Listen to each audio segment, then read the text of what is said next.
नमस्कार। एक सरकारी कर्मचारी को अपने सेवा काल के दौरान विभिन्न प्रकार के अवकाशों का लाभ दिया जाता है।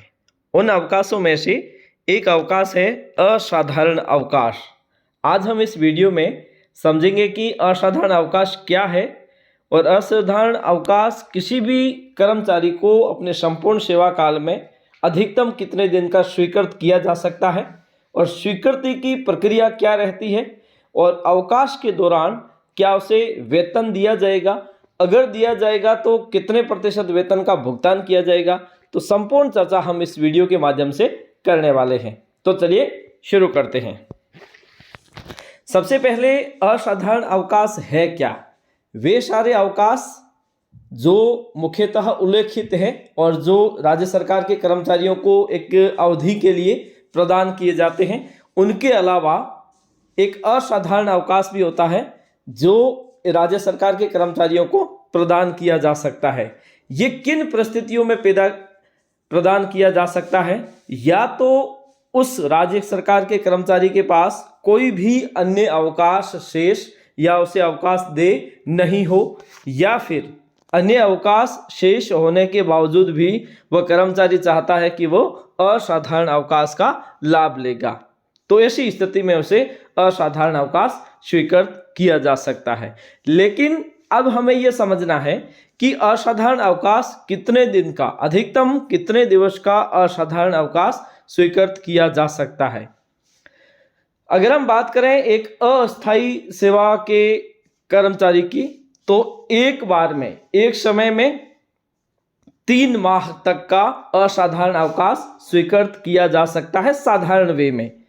अगर कुछ विशेष परिस्थिति हो तो ऐसी स्थिति में 3 माह से अधिक का अवकाश कोई अगर कर्मचारी चाहता है तो उसे वित्त विभाग की पूर्व सहमति आवश्यक है। तो जो वित्त विभाग की पूर्व सहमति होगी वो 2 कारणों से मिल सकती है। पहला, या तो वो गंभीर बीमारी से ग्रसित हो, या फिर वो किसी भी उच्च अध्ययन के लिए गया हो और उसका पाठ्यक्रम पूर्ण होने में थोड़ा सा समय लग रहा हो। तो ऐसी स्थिति में अधिकतम 18 महीने तक का असाधारण अवकाश स्वीकृत किया जा सकता है। ये तो हुई अस्थायी सेवा के कर्मचारियों के लिए। अब हम बात करेंगे कि स्थायी सेवा के कर्मचारियों के लिए असाधारण अवकाश स्वीकृति की सीमा क्या है।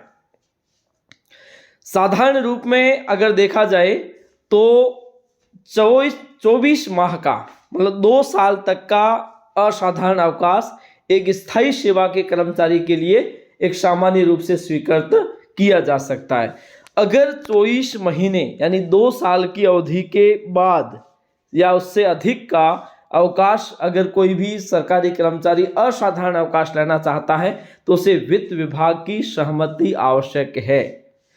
इसके साथ साथ ऐसी कोई अस्थायी महिला कर्मचारी जो सुरक्षा कर्मियों की पत्नी है तो उन्हें 3 माह की बजाय 6 महीने तक का असाधारण अवकाश स्वीकृत किया जा सकता है।